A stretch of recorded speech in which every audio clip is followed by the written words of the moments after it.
everyone! Nasamahan nyo nga pala ako sa mini vlog ko for today kung paano gumawa ng pizza. Ito na nga, share ko na nga rin sa inyo ano na naman gagawin ko na itong bake. At binuksan ko na nga rin itong all-purpose flour. Diba, nahirapan sa pagbukas. Pagbukas pa nga lang talaga ng plastic, hirap na yung bake.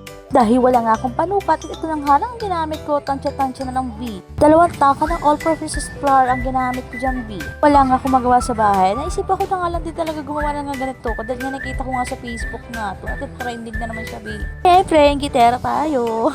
Siyempre, gusto ko rin talaga pag-aralan kung paano mag-bake sa mga tinapay, pizza, or ano pa, or kat ano. Kaya nga gusto nga rin kasi talaga ng mga anak ko gumagawa ko ng mga ganito. At so, ito na nag-add ako ng papaalsa. So, tansya lang din talaga yung bee. Parang tansya na patitiis sa pag-uugali mong pangit. Naglagay na rin pala ako dito ng Easter margarine. Option lang yung mga mamishi kung anong gusto nyo gawing luto sa pizza nyo or lagyan nyo na asin, asukal. Depende kung anong gusto nyo talaga mamishi para paraan lang tayo mami. Pero kasi yung iba, sa ibang vlog na napanood ko, nilalagyan nila na asin, asukal, egg. Sa ko, syempre, budget meal lang talaga tayo ni. In fairness, nakakaalo din pala gumawa ng mga ganito, no? At ilagay na nga rin ako ng tubig tigaw na paunti-unti lang para makuha ko yung doon na paggawa ng pizza. Ko lang siya, halo-haloin ko lang siya hanggang sa makuha ko yung tamang texture ng aking pizza.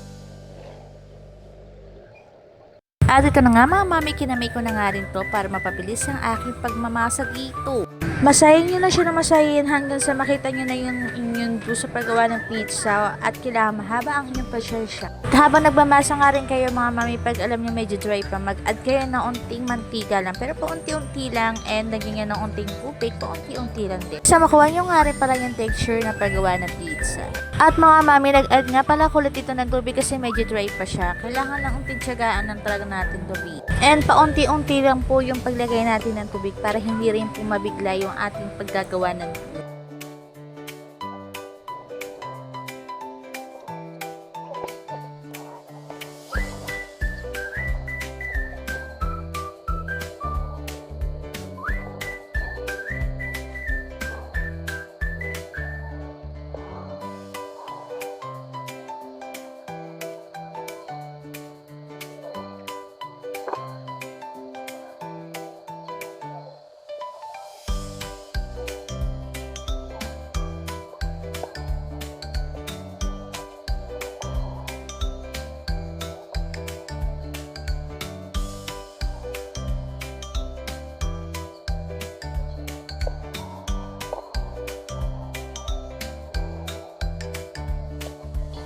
Hanggang makita nyo nga siya ng ganito mga mami, pero kailangan nyo pa rin siya masahin at lagyan nyo siya ng unting mantika para kuminis lang siya. Hanggang sa makuha nga natin yung texture ng ating paggawa ng dough.